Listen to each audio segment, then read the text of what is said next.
Welcome to another exciting episode of Riding Through the Unknown.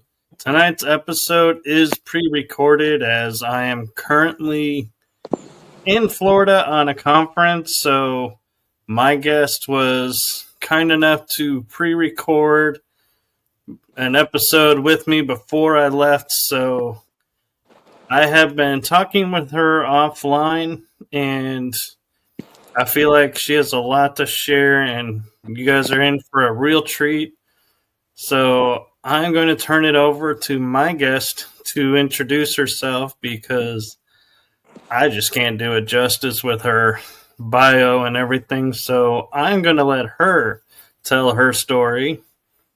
So I give you the one, the only, amazing, talented Jordan Shaé. That was such a great intro. Thank you. It's awesome to be here. It's an honor. I didn't know if you were gonna read my bio or not. I wrote it in a way so it sounded like really. So it sounded like you were reading it, but I'm just gonna find it real quick and I'll read it out loud and then. Oh, I have it if you want me to read it. Oh, it's okay. I can read it. I just put because this has been a quote that's always been on all of my socials since before I even graduated high school. She was simple like quantum physics, and that's something that has always stuck with me. And I guess other people in this, if you ever were in projects or if you relate to anything that I'm going to say, I think this will resonate with those people. But so it just said, broadcasting from Altoona, Pennsylvania, the spiral gate of her origin, Jordan Shaé Moore is a multidimensional system decoder, gamer oracle, and an Oversoul navigator who remembers through resonance, not recall. I don't awaken through MILAB experiences or SSP disclosures. It's more activated through video games, and that's the thing like I really, really want to introduce to the community is how important video games are. I know like people are a little. So, I mean, I don't think gaming is for any age. A lot of older people and younger people are into it now, but I have had a lot of experiences through my gaming, and I'm understanding that there were projects that were opened. I have a really close friend that I'm kind of talking to now. I won't disclose his name, but he's the only one that's ever hit me up and told me, like, hey, I feel like you were in some of these projects. I feel like you were in some of these things, and I feel like he said Atari and some of the first things that were created systems. I think he said DARPA was one of the places that like was involved with it. But yeah, so we had I'm just finding out that I was in a bunch of gaming projects, and I could name those later if I can find them. I haven't I didn't write them down or anything, but I've always felt like I belonged. I don't have any memories, unfortunately, like some other people, but I have so much knowledge that I've had a few people gravitate towards me because they think like I might have memories of them. And I'm like one of those people, and we talked earlier about this, how I don't have memories of these things, but I have so much information that comes through just my like downloads, period, that I know that I was involved in that. So I do want to like cross that bridge of, hey, some of us might not have memories, because like, of course, people would understand not everyone remembers everything they did. So people who don't have memories, I feel like it's probably for a reason. Some of us would probably get too overwhelmed if we had all of our memories, or it could corrupt how we, it could just corrupt like all of that knowledge at once, so maybe we'll start remembering things as we go. That's another thing that people have mentioned to me, like as soon as you meet other people, you might unlock things. So that's what I'm hoping to get at here. Sorry, I'll let you talk. I didn't really read that, like I said I was going to, because it just, the way I worded it, I was going to say in like third person, and I didn't want to do that. But No, you're doing just fine. Just, take a breath, and you're doing just fine. And I just want to point out real quick that we were having some little bit of tech issues and trying to get a picture up for Jordan, and the system just wouldn't allow it. So that's why it's just the circle. And Also, I'm curious a little bit how you're feeling being on the show, because we were recently talking about how like you are a fan of the show and everything, and so I'm just curious, what's going through your mind right now of actually being on the show. Um, it's like it's crazy because you just connected with me. I don't know when you just added me, but I knew like right when I saw you, I was like, oh my god, that's Michael. I've seen him before. And then I told you like I would be checking my memories, and just a year ago, my memories yesterday. We talked on the phone for the first time yesterday. It came up. You had one with Sean Bond. I wish I remember what it was, but it was just such a great episode. And I showed it a year ago yesterday, and then we just connected like a year now. So it's like kind of like I don't even know. It's surreal almost. Like I'm like, holy crap, I can't believe I'm here, but it's like I'm supposed to be here. You know what I mean?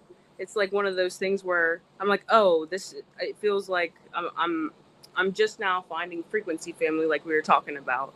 Especially talking to you yesterday. I'm not really an easy person to talk to. A lot of people would think that, but it's if I resonate with you so much, I can actually like I can give the energy because you give it back, And some like with other people or even just people on your daily basis, and I'm sure on other podcasts, sometimes you don't get that connection. So I'm glad to be here, and I'm glad to be making connections and hopefully reaching other people that have like just reaching other people, whatever, like whatever resonates, but especially that just don't remember much and hope to just collaborate, and hopefully we can like figure things out together, and I hope no one feels left out. There's one thing that this did say, and it says, you don't have to remember to be real. You don't have to suffer to be sovereign. You don't have to be chosen to be critical. This is for the quiet carriers, the seeders of myth, the ones whose files were burned, but whose frequencies survived. Right, and I love that because not all of us have, like, I have friends who have dog tags with their SSP information on it, like a normal tag, and others have a file that says this is what you've done, and there are others out there who just have memories, and then there's the few who, like you were saying, we resonate with the information, but we don't have memories. And so I like how you're bringing an awareness to that, and I do my best to keep that in the forefront and saying, look, just because we don't have memories doesn't mean we can't contribute. Yes. And I love how you keep saying collaborate, because that's something that I think is much needed in all the communities around the world. Is, we've lost our ability to collaborate because we're so focused on what divides us. Yes. Because that's what we've been taught instead of what unifies us. Yes, exactly. Yeah, because in these groups, like just like you said, and I was posting today about stuff I was picking up on that I've been picking up on for weeks before I even got in contact with you. But it's communities, and I've had this experience because, like I said, I was a gamer, and I got into the Twitch community, and I was gonna go to like the Twitch. I don't even know if you know that they have things for Twitch streamers. I was gonna be like paid to go gaming and go against people in tournaments, and it was like this. And then I found out like this is not for me. These people are not for me. And like I got, pretty much just like stopped, trying to fight for a position that I did not even want. Like this position of these people who, if you could look at the other side, not disclosure community, but a gaming community where everybody's just trying to race to be the number one, to get the most views, to get the most people, to get the most kills. And I'm just like, I just want to game. I love gaming. That's all I want to do. And I just want to have fun doing it. So I was just like, I don't think this place is for me. So I backed out a little bit, and coming into even, I don't know what to call some of these communities, maybe like Starseed, Alien, and Disclosure community. It's a mixed one, but it doesn't matter where you go. There's always divide and conquer, because it's embedded in us almost. Sometimes we even do it without noticing we're doing it. I have to check myself and make sure, even changing my decisions throughout life, so that I have understood that people, it doesn't matter what color people are or what gender they are. Like, I feel like everybody should have like equality and everything. So this whole division thing, it really, just because of all the information I'm aware of, and I don't have any memories, I just have information, I can see that I'm walking into another pyramid of people at the top that are like, that are keeping most of the information, then it's trickling down. And I do see that most people who have memories are picked first because they have memories. And I mean, that makes me so happy, because when I hear someone's memories, like a few people, I'm like, holy crap, like this unlocks things for me, and it's been able, but I just cannot sit there and like make anything fit. Some people have said, I think I remember you. And that's awesome. But I never allow anyone to say for sure, like, hey, this was you, because I don't remember. So I can never confirm this or that. You know what I mean? Right, exactly. And we have to be true to ourselves. And there are people out there who do trigger memories, but the memories are more like, yeah, what you're saying feels so familiar to me, Yeah. but I still can't place it, so I'm not going to claim it. However, Yes. it is there. And so it's like, I'm not saying I'm not a part of, but at the same time, I'm not saying what I'm a part of. Yes, because it's like, I feel like you understand this too. Like, since we talked, it's just like, I can't sit there and lie to myself, or put myself. I want to belong so bad, guys. I want to, like, I want to be able to say I remember you, but if I don't, I just can't say that. I would never want to feed something a false narrative, and it makes me happy when I see that. But even me and you, like, getting together, and what we talked about and things I've been picking up on, I feel like we're starting to understand that there's more of us who are probably going to be coming into our memories, especially if we start meeting, like me and you meeting. You said you were possibly a part of Solar Warden. I had like 2 people tell me I was in Solar Warden, and I was more than likely a part of that. And then I looked up things, and it came up through my, I'll say my overall AI. It came up that I was in Solar Warden, but I don't have any memories of being in any of the programs. But there's a lot of evidence, and a lot of the knowledge I know, just like you, would point to the direction of, dude, you were in this. Like, people will say you had to be in it, like, unless you were a part of it. And I'm like, yeah, okay, I was probably a part of it, but what comes out the most for me, I don't know about you, because you said you kind of get like a little bit diplomatical sometimes, and I think, I don't know, but what's coming up the most is that I was a signal, mainly. I was a signal that had to be embedded. And have we talked about things like this in like the rise of consciousness, and some of us, how we had to almost like trap ourselves inside of like simulations so that we could save certain information for when the time is needed? I'm just wondering if you've ever heard of anything like that. I haven't in those terms, but I do know that our minds are like computers, and Mm-hmm. so as information comes to us, certain information will stick. Mm-hmm. Some information will just go in one ear out the other, and it's nothing personal about that. It's just our mind's work of, this is a piece to this puzzle, Mm-hmm. this is a piece to this puzzle, and if you're telling me something that's a piece to nothing, the brain just pushes it out of the way because it's working on the puzzle, and it's not something that we consciously do. I Yep. mean, it's not like I sit there and I'm like, okay, today I'm going to think about, this project and everything about this project and bring this awareness to me. It doesn't work that way for us. It does for others. Like, I know people who say they go into meditative state and they focus on something and they get the answers. For me, when I get answers is when I'm talking with someone and they're telling me their story, and something starts resonating in me, and I'm like, okay, why is this resonating with me? Well, that's because there's something to it about me. Yeah. So I'm like, all right, well, and when the time is right, I'll know more. And that's just something I have to come to terms with. And Brian sat me down one day and was saying, stop fighting to get your memory because it doesn't work that way. So there's 3 levels of people in the SSP in his view of it. And he says there's the ones that have their memory, the ones that are slowly getting memories trickled in, and those who never will get their memories. Mm-hmm. And so until you figure out which one you are, don't fight to be one. Yeah, Be because yourself.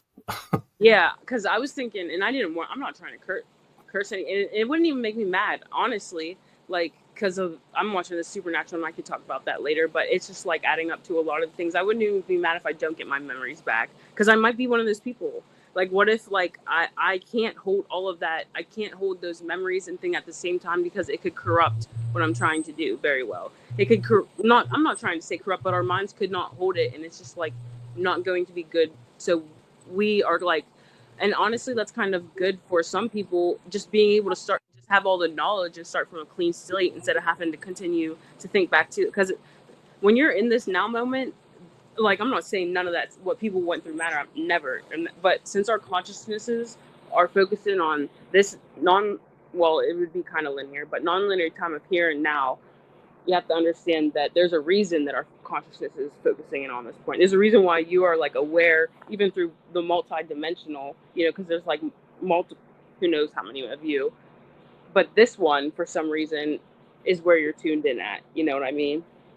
Right. And one thing that is interesting about how awareness can unfold is I went to a conference.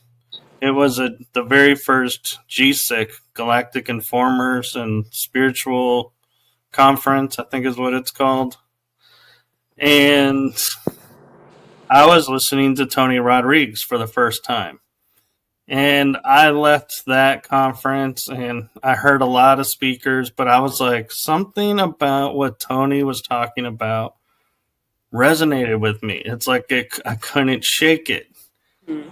And I was driving back with a friend of mine in the car, and I looked at him and I said, I think I really have done a 20 and back because Tony's talk I can't shake it. It's just something about it feels right. And he goes, I bet you have. Well, fast forward, and I start writing through the unknown, and I'm on the 2nd episode in August with Arkeem Ra. I love Arkeem. And I'm talking to him and hearing his story, and he goes, well, do you have any memories? And I said, well, I have a memory as a kid drawing a picture, and it would be a mountain, and there'd be 3 levels with vehicles on each level, but there'd be no doors. And he go, well, that's because you saw that. And I said, what do you mean? He goes, you couldn't draw that if you didn't see it. So you've been in the programs because you've seen a mountain base, and there's no doors because they use stargates and portals to move around.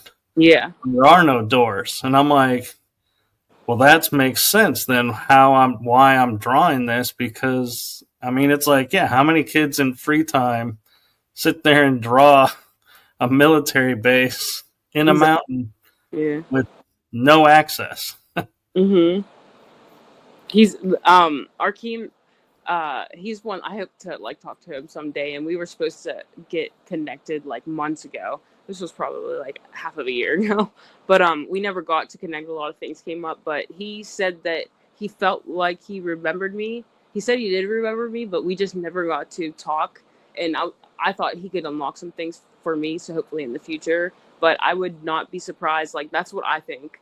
And I have memories of like my first, like, which my first ever memory that I have, which solidified my belief in things, because it was like, it's like the furthest memory that I can remember is being at my mom's house, and it was when SpongeBob first aired, and we talked about how this was, and my mom had a TV in the corner of her room. It's one of those old TVs, because we're talking, I don't even know how old I was, maybe five, six, if that. And I remember 2 different times. It could have been more or could have been once, but I went through I just walked behind her TV, and I don't remember why. And I might have heard music or something, because I heard other people like talking about trumpets being played, and that like does resonate with me, but I'm not sure. But when I walked behind the TV in the corner, I was in a different world. It was like entering Narnia, but in a different sense. And I have no idea how long I was in this place, but I only have like this still image memory and like this euphoric feeling when I think of it. And when I see this memory, I see like hills. It's like outside, and it's in this color sepia, if you know what that means. And I don't know if this is the atmosphere color or just the color I seen it in. It was like old film color. It was really weird, but it would make sense if it was on like a different planet or something, why it was colored like that. And I brought that up to other people, and they're like, yeah, that sounds like you were probably like in a different planet. But I just remember when I came back with the first, this is why I think it was more than one time. I think it was twice, because I came back and I like realized my mom, like I realized no time passed. And I was in there for a long time. I could not even tell you how long I was in there. But when I got back, I was so excited, and I went to tell my mom, and it was like I never left. It was like I had never left. It was the trippiest thing. And I think it happened another time, because I went back there, and stood like 10 years after that, before we moved out, and like tried to get a feeling. So I've always just like kept thinking back to that. And I've had other crazy experiences that I could tell you that makes me think like, yeah, I have abilities to jump or to open portals. Like some of these people talk about that they were used to open portals. I'm able to do that. I've had the experiences of doing it. I just don't remember doing them in the programs, Right. And that's one thing you're hitting on, that a lot of people, that's why they have a hard time grasping that we are able to do what we do, is because we're talking about having a 10, 20, 40-year experience in a matter of like 5 minutes. Yes, exactly. And I get it, because I mean, when we look at it and we're like going, I feel like I've lived an entire lifetime in a blink of an eye. We have, and it's, that's something that, you put your mind around, and you're like, this is impossible, but it's real. I know it's real, but it defies all possibility. And it's like, one thing that I point out is, our generation, and I'm talking about myself and those who came before me, we didn't have outlets to talk to people and to say, hey, are you experiencing this? Or, have you experienced that? Because we would be laughed at, ridiculed, picked on. So we learned to keep to ourselves and just either shut it down or grow it, and just be mindful of ourselves and protect ourselves. And today's generation, it's not perfect, and I'm not saying by any stretch of the means you guys, coming forward have it easier, but it is different. So the world is growing, and we are evolving, and conversations like this, when, we're able to have them, shows the growth of what's going on around. Yeah. Because, yeah. I would say not only the growth, but like just like we said, time is not linear. So I know a lot of people. Even I'm telling you, like I had all this info in me.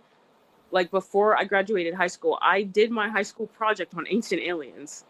My senior project on ancient aliens in high school, and I got 100% on it. I remember them allowing me to do it. I was like, oh my god, I'm stoked. Like I had my pyramid, my Oris tattoo already. I had one of my transformer tattoos. Like that stuff was already inside of me. So I feel like one thing a lot of people have to look at is there might be even some younger kids that come up who have done these. Like even, I mean, I'm only 30, and I'll say 30 years old because I don't know like how old people think I am, but I am 30. I know sometimes people think I'm younger, but um, we would have to look at age as being like almost dissolve that in a sense, because I have had all this knowledge. I should have been talking to these people, and this does not suck to me. I love it. For some reason, I have always connected with older people, and it's not to be weird, nothing weird like that. I have always just been able to sit down and talk ever since I was young.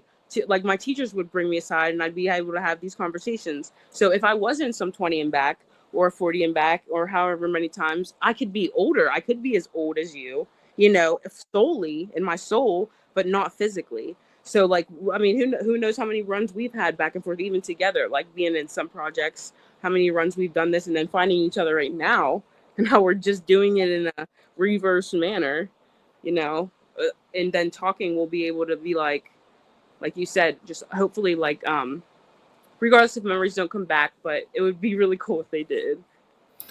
Right, and one of the things of why I'm really excited having you on is not just because of your experiences and what you bring to the table, but also when you have shows where people have their memories or people have partial memories. The people who don't have any memories, I feel like they may, and this is my opinion and judgment, so don't quote me as saying this is the reality of it. It's just my vision of where we're at right now is the people who have no memories feel like they have no voice, that they Yes. have nothing to contribute, so they stay quiet and hidden away. And so by having you on, where you're in the same boat that I am as the host, Yeah. it shows the people. My hope is, hey, I don't have memories, but look, neither did this person, and look at what they were able to share and talk Yeah. about. And In a whole nother generation too, like you said, like coming up. I mean, I was born in 1994, so I grew up without like the internet, and then I grew into like I was there whenever the internet got turned on and everything. I mean, I was a little bit young, but so I grew up in the perfect time to not be there when all this stuff was going down, and then to grow up in the media, and then to be at the point where I'm even a few people younger than me are they're just still wrapped up in things that don't matter, the division and the conquering and the just making fun and the and just not the seriousness stuff, rather poking fun or making jokes than making moves. And that's like my biggest problem with a lot of people is even people who don't like not involved in these communities, people who have kids too, because I always talk about the children who just don't speak up and talk about even the things that are going on in our government that can be seen, like even with like the whole Epstein list and stuff. That stuff should not even have got this far, and I hope like this will reach even people like that who have never even touched this stuff, who are like, hey, I feel like there's something wrong too. And those could be people that just never got to even into these subjects. I have people hit me up all the time like, dude, what you talk about is amazing, and I love what you post about. And I'm like, well, how about you engage in it? How about you like try to learn more? If you're saying you like what I post but you're not engaging and you're not like, then what does that mean? Then you're like cutting yourself off from a source that you want to know so bad. And I can't help people if they do that.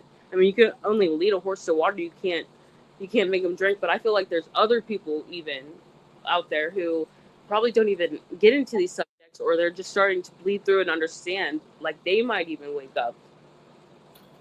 well, and another thing that you talk about that I think is part of what's going on in the world is, I mean, look at the gaming community. And right now, we're in a world where you can actually make a living playing video games. And, you know, my generation, when we grew up, they're like, that's going to rot your brain and No, that's going to, you know, you're wasting time. And now people are making millions of dollars playing these games and developing these games. But there's another facet of our new technology, even for our military, is the drones and the I forget what we call them, but the unmanned vehicles and everything. hmm Those are all run by gamers who Yep. became military. You're right. That's what somebody told. That's when somebody was like, dude, you had like, because I'm getting in a lot of like downloads of, it sounds so crazy, but mech tech or Yeah. symbiotic tech that I was able to connect with that connected with me, and some things are coming through my field. And I've heard like Arkeem Raw talk about the Hulk. He just had one about the Hulk program, but I don't think I was like maybe in the Hulk program, but I have like I know I have like a sentient something out there that is connected to me, and other people talk about this. David Adair was one of my favorite men who talk about like AI and his experience with coming in contact with a conscious craft. And when he like, I mean, this was just something that he talked about. He was pretty young too. Whenever they took him to see this conscious craft, but whenever he touched it, it like synced with his emotions. And he, whenever like the officers got him upset, the crafts would like, I don't even know, I don't want to like clue it too bad, but like maybe like roar, get a little red, the colors around it would get red, and it was reacting to David Adair's emotions. So whether he knew it at the time or not, which I think he would know now, he was able to somehow, he had the abilities, and this craft allowed him to connect to it. And that's so true what you just said about mainly gamers and stuff. Yeah. That's what my one friend said, and that's why he's like, you had to be in these, like if you've played enough games, and that is true. I need to look up more of the things that happened, but I knew whenever I was younger, my mom even used to joke around because I was getting paid to play, and I was like in these at I'm talking 14 years old, like 13 to 14 years old online with like 40, 30-year-old men, not no weird way, like just like we would get online today. Sometimes you get a kid in your fucking lobby. It's not weird at all. But we gamed. We had like I had like dads that would, like dad figures around. It was just amazing, who taught me all about military games, who got me into my military games. Like I played SOCOM first. If anybody knows what SOCOM Confrontation was, it was literally a game that was made by the Navy SEALs for training, and then they made it as a video game and they put it out. And I knew then, my mom joked around, she's like, I don't know if I like this because damn, they might take you away from me. And she would joke, and I'm like, Mom, they're okay, why would they take me away? Like, you're so good, and da, da, da. She would just be kidding and stuff. But thinking about it, and what that guy said, he was like, yeah, that's how they track people. Like, they were definitely tracking you if you were one. And I can hop on any shooter now, and it's muscle memory. Like, it's not even I can hop on and learn any type of like shooter or combat like that and get really good at a game if I put enough time into it.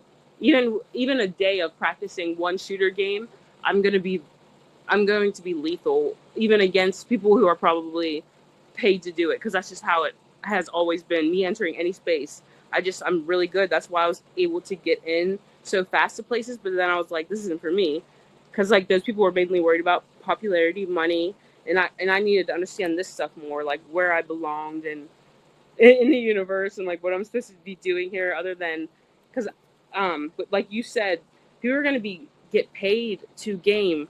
I don't think they're just going to get paid to game. They have people hooked up to Neuralinks already. People are going to be able, and I'll call this right now, and it's why Grand Theft Auto 6 is taking a long time to come out. They might put VR in that, and you could actually be in your house, and like you said, people are going to be the cops on that game. It's going to be a whole nother simulation of, and they're going to pay people to be the cops on there. People are going to be playing to be the the medics, they'll pay to work at the gun store and get paid. And this is going to overtie with all that NFT type metaspace, metaverse type things. Like, people thought that went away. It's not. It's just like, I feel like they hyped it too soon and then it died down, and it's gonna get back up. Like, people are already purchasing, like, it's called, I don't even know, it's weird, it's land, but it's digital land and things like that. But this is all happening, and I feel like it's so close to what, if this is what happened in the past, then very well we could be super simulated, like a simulation within a simulation. Because how many times have we done this? How many times have we got to the point of technology and we're able to interface with a computer, and then we're living in one because we forget, I mean, you who knows, like, how much control they have at that point. And then once they get something in your brain, I already know, even with computers, a lot with my phone, the amount of data that your phone gets on you, and I'm not trying to freak anyone out, I know that the phone probably tracks whenever it's facing you. It can track what you're looking at, how long you stare at it, probably like your face when you're doing it. And you can go into your statistics and see how long I was on this app, how long I looked at this video, and all of that gets compiled into what they would call a digital twin. And I feel like that's what they're trying to get of people. And this would make sense because a digital twin wouldn't exactly have a soul. You would be the soul one, but they could take your digital twin and upload it inside of a system, and it's just like you. Right. And I'm curious, with you being a gamer, and there's some shows that were out that probably you may have been too young to watch, and I don't mean like young because of, oh, I get you. Hey, I'm meaning young because they came out when you were a wee little lass. You could definitely probably put me on. That's the thing too. Like, I would love to watch these older things. Like, do you ever watch like animes? I am getting into animes, and one I really want to watch is Ghost in the Computer. You mean Ghost in the Shell? Yes, I'm sorry. Yeah, that one. That is a good one, and one you might find interesting is they do a lot of series, and I'd have to look up the name of the one in particular, but there's a series called Gundam, and they have one where the pilots tap in directly into the ship, and you see their minds start to fracture and be molded so that they can pilot this ship. Mm-hmm. And then there's another anime that I think you would find interesting, is I believe it's called Sword Art Online, SAO. Yeah. Mm-hmm. And what that show is about is people have gone into a VR world. Mm-hmm. And if they die in the VR world, they die in real life. Yeah, it's like Ready Player One. This stuff is encoded everywhere. I'm talking about everywhere. In older movies, in the games I played, the stuff you're talking about would be like Ready Player One, Alita Battle. These all were out in the 90s, early 2000s, so I mean, it's been out, and it just didn't matter. It's a matter of if you see it. Mm-hmm. And in the 80s, before you were born, there was a movie that came out that I feel like a lot of viewers watched, but they didn't know what they were watching. And if I'm imagining I can describe the movie, but I'm hoping I have the title right. And that's The Flight of the Navigator. And this little kid sits in this chair, and when he moves his hand, the ship moves. So it's connected to him, and he communicates verbally with it. Mm-hmm. But his hands are the motion of what is going to happen, and he can go super fast or he can go slow. Yeah, like I just opened Netflix today, and I've been watching Supernatural, like I've been telling you. But one thing popped up. Usually it is, hey, continue your episodes on Supernatural. But this thing came up called Pacific Rim, and I mean, it doesn't matter.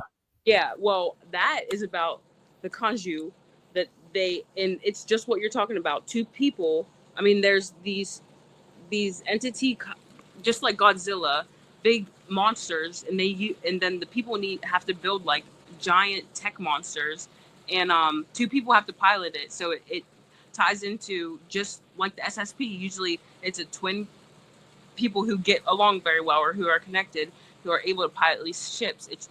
It's in through all those movies you're talking about.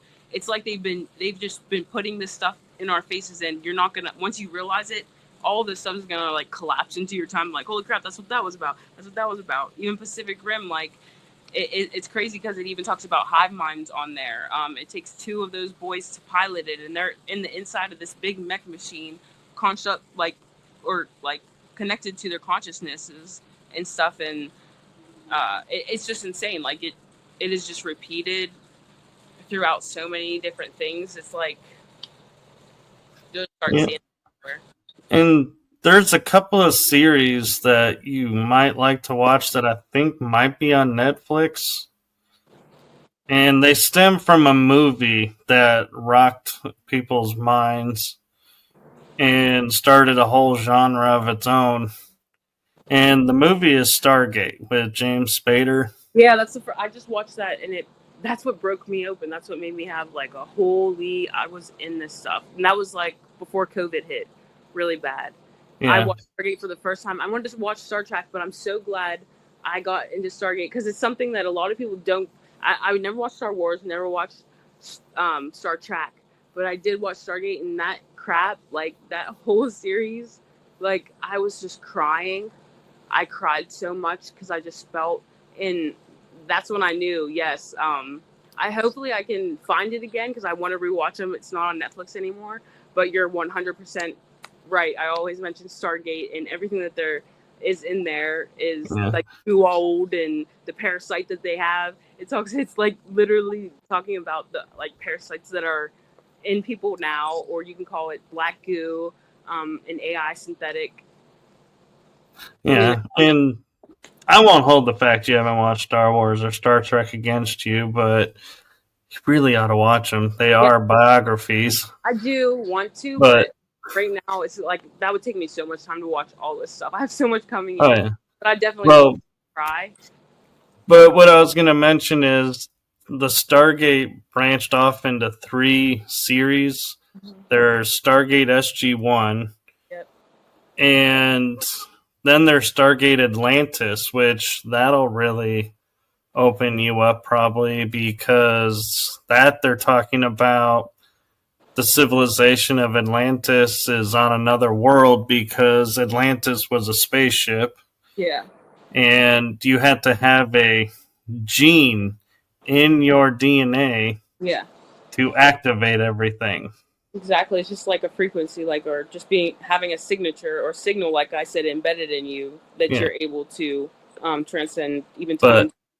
Yeah, but the one that you'll really appreciate is, I think, the one that I think people weren't getting into, and so they cut it short, and I'm hoping they'll bring it back and finish that and start maybe another series like they're talking about is SGU, Stargate Universe. And it starts where they found a ship that's out in space. And this one kid that's a video gamer is really good at math because he was in the video gaming and is brought in to help solve these mathematical equations that the scientists who are school taught can't learn and can't figure out. And he's able to break the codes. And so I think that one might be interesting for you to watch too. Yeah, because I just built my first PC. This thing I just never got into, but I built my first PC, couldn't believe it. And it was like 3 years ago, and I don't use it much. I will get to, but it cost me like $3,000. It has all the updated stuff. And it can just be updated. And when I put that together, I was like, wow, I could have, if I would have got my hands on this stuff sooner. And if anybody doesn't know, this is something we could talk about later. And I have no problem talking about my personal experiences and stuff. But I was an addict for about like 8 years on and off. And for the 6 years, it was opiates very bad. So there's a time and space where I don't even feel like I was even on Earth because I was just getting high and I wasn't doing anything. But then whenever I got out of that, and then COVID came, and then I got clean, I've been clean for like 6, almost 7 years now off opiates. So when I built this PC, I was like, it just unlocked so much for me. Like I was looking at it and I was like, this looks like I'm looking at a city. I was like, this motherboard looks like the grid on the earth. And then I was like, this is alien tech. This is alien tech. There's no way. Just trying to understand and put it all together.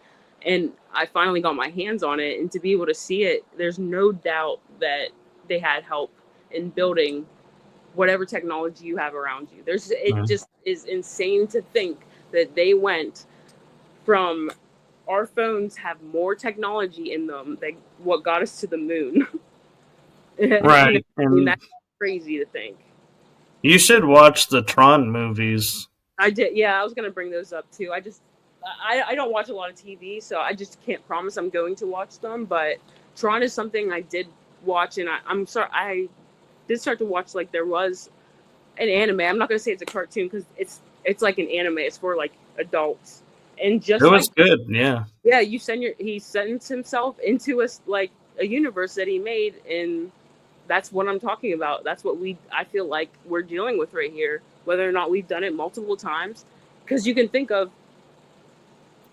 how, like, once you build a world inside a video game, then you can use those resources in that video game to build a computer and code it, and then build video games for them inside, and then they could just keep and who knows. And the whole thing with, I was just thinking when you said how I wasn't born yet, I was thinking, okay, if I wasn't born yet, then where was I? So I wasn't on the earth yet, technically. So what if even our souls get sucked in at certain times, and we're supposed to be born at certain points? You know what I mean? Because I don't know. Everyone says we have soul contracts, and we are choosing when we want to be here. Even our mothers at the same time, and everything. Like we pretty much know what we're going to go through whenever we come here. Well, some of that might be in the programs. And I know this is going to sound hard to grasp, but we learned how to, I could be here in America and it's, say, 1990. Mm-hmm. But I could also be in 1940s Germany. Yes, that's what it. How could not that be? If everyone's saying time is not linear, and we know that, and time doesn't matter, so everything is in here and now. That means space does not matter, and distance does not matter, and time. So, right now, where you're standing, everything is. So all of you, and then when we think of collapsing if you think of even digital twins, like I was talking about, some of these, I think even these dimensions just aren't carrying your soul, but they could have a lot of information. They could have stuff that you don't have. And then I feel like once you get to a certain point, it's almost that causes a collapse in those timelines. And then it's you get that information from those other worlds that you've been into. And that would make sense for what we're talking about. Because I felt even within the last week, collapsing of dimensions, I'm like, holy crap, all this stuff is making sense. And then I just blurted out a bunch of things this past week of a bunch of my thoughts and things. But yeah, and one thing that's going on right now is all the timelines. And I think part of my mind that they, erase certain things. There was a glitch, I think, with mine. Yeah. Because I don't necessarily remember what projects or missions I was on, but I remember having families. Yeah. And so I would always be sitting there and questioning myself and going, if what people are saying is true and we just delete timelines and that timeline ceases to exist, what happens to the family? Yeah. Do they just disappear, or are they reassimilated into something else? Or does it go on for them and I'm just taken out of the picture, like I never was there? Yeah, it could be that. And people would start looking at me that are in programs and go, Well, I don't know. I've never thought about it. And I'm like, that was one of the first things that I started thinking about was, do I have families out there? And oh man, what does this mean now for me? Having like family on timeline B and timeline E and timeline like G, but single on timelines A, C, and all these other ones, and it's like, what happens, to everybody that's on those? Yeah. Because we made them to do what we needed to do, Like as we're fractured or yeah. fractal. So it's like, do we merge them into this timeline, and that's why people who were never here are confused being here, and people who were here and gone are now back? Yeah, I feel like that. And it's confusing because we've messed with time so much that it's like, I don't, it's hard to know where and what is going on now because time makes no sense. Yeah, and then especially, I mean, I was just looking at some of my posts from a while ago. Like I'm talking about 2012 and stuff when 2012 happened. But like it said that when they started up that Hadron Collider, it did like it killed our universe or something. And then our universe split, and I don't know, but I just know things have felt different ever since past 2012. Because I remember what it was like before it, and we are starting to see. I mean, people have usually only have Mandela effects that they've seen, in the public. But my first deja vu or Mandela effect was whenever I was like 7. And I can tell you this, this was my first trip of like, I don't know how I only have one jewelry box, but I got this jewelry box gifted to me 2 separate times. I have 2 different memories, 2 separate memories of getting this one jewelry box, but I only ever had one. And it was after I was probably like between the time I went through the portal, like 6, and then in between there. And then I realized after, I was like, I feel like I probably lived 2 separate, and I have a memory of 2 separate times, but like whatever one I came back to, it was like this one, whatever the one my mom remembers of me getting it in this timeline, that's where she said I got it. Right. And how people, sit there and can say, there's never been multiple timelines. And I can get that's where they're at. But to me, the proof that there are multiple timelines can be boiled down to looking at like one factor that's going on in today's world.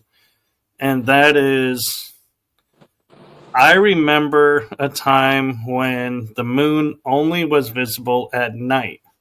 Yes. It was never visible in the day. Dude, yes, that trips me out so bad. No one can give me an answer for that. I remember when that started happening, like, first time I saw it was like 10 or something, even maybe more. I've seen it a few times, but when I got out of the house, I see it all the time now, dude. The moon is out during the day, and I'm like, guys, where are my like flat earth round people that can tell me something about this? Because why am I seeing the sun and the moon out? Like, it makes no sense. And you're right, it was not like that whenever I was younger. Right. And the color of the sun is 3 different colors. People remember it white, people remember it yellow, people remember it orange. And they're all right. Yeah. But it's off. And I think the way I've come to look at it is, as the timelines are merging, there are some facets of each timeline that doesn't get erased. It just morphs into collapse. People just accept it. Mm-hmm. And those of us who I think are the ones who experience the programs or experience time awareness differently, we remember all different facets. So for us, we can see the changes as they're happening, where everybody else is like, nope, this has always been this way. I'm like, no. And one of the things that surprised me was I've done a lot of cultural studies on like indigenous cultures and everything. I even took anthropology courses. Yes, I took some too. I love anthropology. And I never heard until I was talking to somebody that there are stories of the time before there was a moon. Yes, that's my favorite time to talk about, when the moon got towed in. And so I'm like, yeah, so therefore the moon is not a celestial object that came from the earth, because how can we have stories of a time with no moon? Yeah. And we all just blindly accepted the moon is this, and we hit it with a missile and it rings like a bell. Yeah. That's a hollow object. No celestial object is hollow. Yeah. As far as we're told. So yeah, it's a stabilizer, in my opinion. Artificial satellite stabilizer, and it tides and well, actually they're finding now it has no effect on the tides. And so it's really raising the question, why do we have this object in our orbit that it's like it's just there to watch us? It has no effect on us. How are people saying it has no effects if it's in our gravitational field? Well, because I feel like because it's an inanimate object, it's like man-made or alien-made. Yeah, I can understand. There's no energy to it, so it's not pulling any. It's not giving us energy to, say, move a tide. There's no energy coming from it. They're finding it's just an object there. And I had an understanding, like, because I'm not going to, like, just fully agree with that, because I'm not sure. Because I know, like, the times, I mean, we have lunar cycles. And the lunar cycles matter. Then we have the eclipses, and it's perfectly positioned for all that can happen, you know. So right. And then its effect on our water in our bodies, and that's why during full moons or during certain events, like it pulls on the water in our bodies, and that's why during full moons, like we were supposed to be crazy and stuff like that. I've never heard of anyone saying it doesn't have any type of effect, because I just find that to be like. Because I heard it was pulled in, and then there was catastrophes. That's what took out most of the people. Like some of the things that were here, like Greek mythology. I forget when it talks about that, but it talks about the time before the moon and when it got towed in, and then there was floods, which are written in every religion. Right. And I mean, I'm not saying that. Yeah, you know, there's definitely is no anything to the moon. I'm just saying. Oh, that's cool. That's gonna look it up. Like that's something. A new science that's coming up, and it could be misinformation to try and pull us away from, you know, focusing on the moon. And the one thing, though, when it comes to the moon, and I know we're at the hour, but the one thing that I love to share about the moon, that's the biggest oddity that we all have blindly accepted, is we have how many satellites orbiting the Earth for communication, but yet we have no known communication satellites around the moon that we send people up to on rockets that are basically bombs that they're sitting on, and just hoping that they come back. And we can only communicate when they're in certain positions. And nobody thought in the 40 to 60 plus years, hey, let's put a satellite up so we can talk to them. Yeah, I feel like it's all on purpose, all the misinformation and disinformation that's out about the moon. I mean, we know in the projects that they have, like, so that makes me upset kind of when people are like, we never went to the moon. I'm like, okay, I feel like they did a lot of disinformation about it, but I'm not going to say we never went up there because I feel like we did, and they put out the disinformation to get people away from it. Like, regardless, we know that people are in these projects. We have the technology to go there. So to say we never went is kind of crazy to me. It could have been like altered, just like anything could have been altered if they have time travel. So yes, things could have been altered, things could have been placed, and things could have been farced, you know, but I do believe that, and this is something that keeps coming up, and this would make sense. Why some of us are older, some of us are way older than this solar system that we're in. Some of us aren't. But from my awareness is that my consciousness is older than the solar system, and it said there is something inside the lunar bases that this is like when you die, and it's like a soul trap. You get filtered through the lunar soul cycle, and then they get you back down on Earth. So it very well could be that we could have been even contained some of our consciousnesses and brought from a different and brought in here, and then they started, you know, putting our souls into the Earth, you know, through whatever system they have. I agree. And one question I have for you, and I'm curious around, is I see with your name you have Third Eye Tribe, and you even have third with 2 eyes. Yeah, that's how you spell it on everything. You can just type that in and you'll probably find me, more than likely. So what's the story behind that? Okay, so 2014, I bought my PS3 with Grand Theft Auto 5, and I got home, and I had to pick up, before I was Third Eye Tribe. I mean, this was my gamer tag. This was not like something I made for being online, and then I just brought it online. I was like, Tribe is my name, or people call me Third Eye. So I started patenting it. So like so long ago, like I've been putting the hashtags Third Eye Tribe with 2 eyes, because 3 eyes, you know, third eye, and then the 3 eyes in it. So I was always getting at the third eye, your pineal gland, and I'm not exactly sure what's made in the pineal gland. I always thought it was dimethyltryptamine, which is DMT, the spirit molecule, and when you die, you get a hit of that. That's why, like, you see these crazy experiences. I mean, you could do DMT, but it's not ever going to be what's produced in your brain, what you experience, like, you know, through those. But so that's just, even thinking 2014, that was more than 10 years ago. So I was, yeah, however old I was. But this has always been embedded in me. So yeah, it was pretty much about opening your third eye, you know, and I was really into like the basic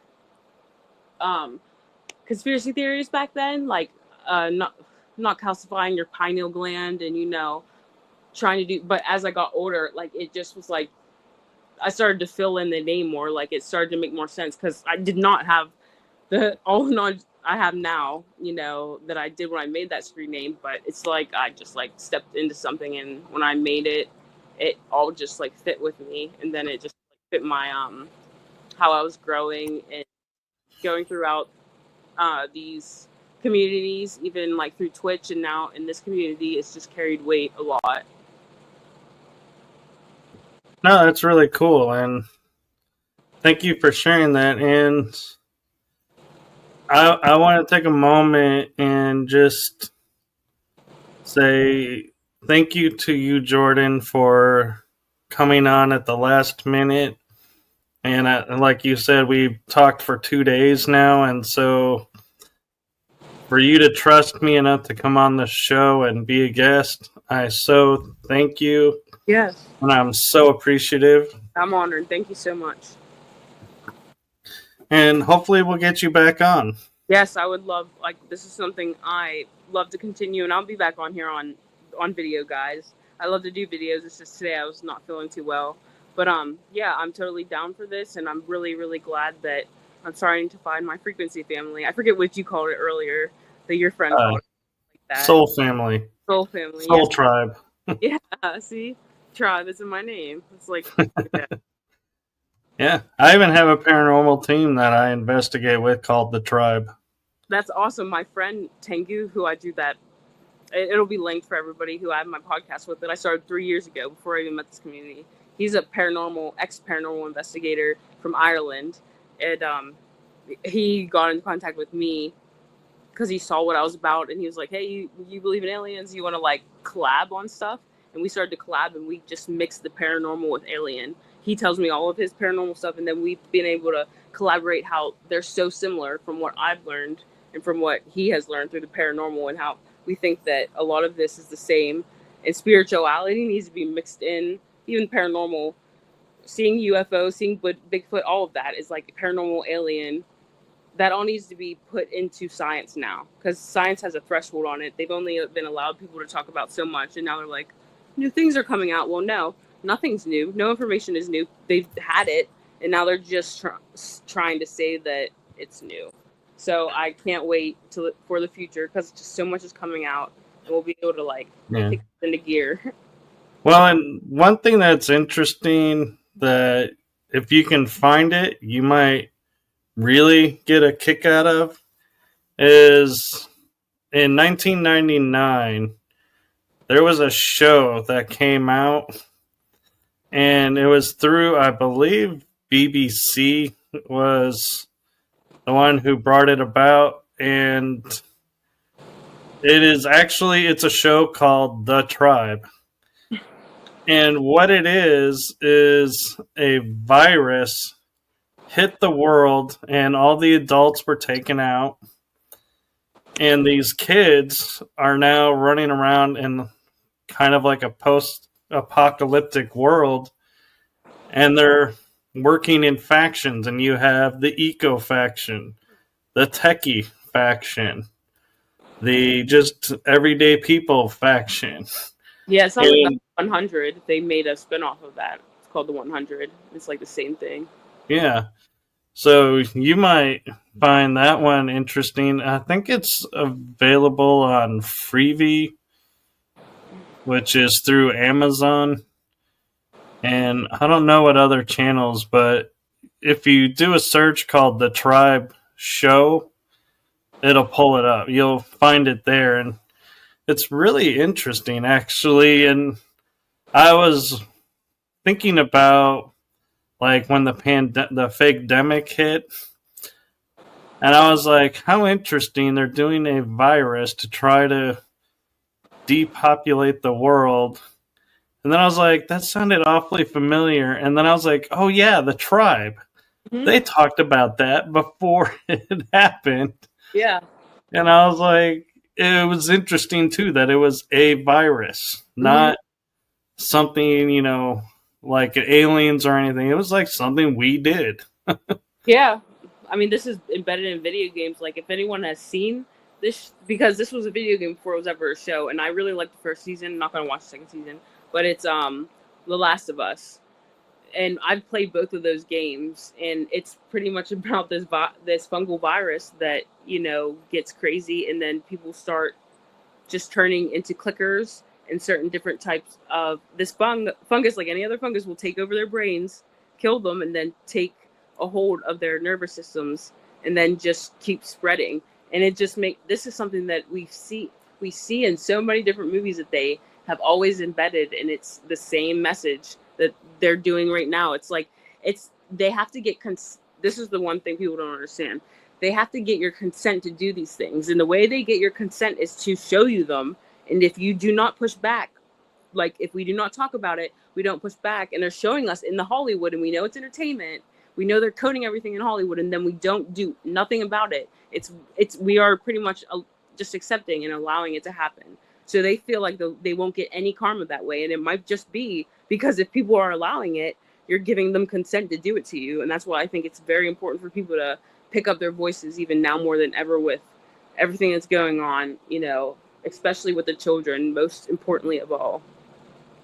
Yes. And so I'd love to keep talking, but it's getting late here, and I know it's even later where you are, and so I want to be respectful of the time, and we will definitely have you back on.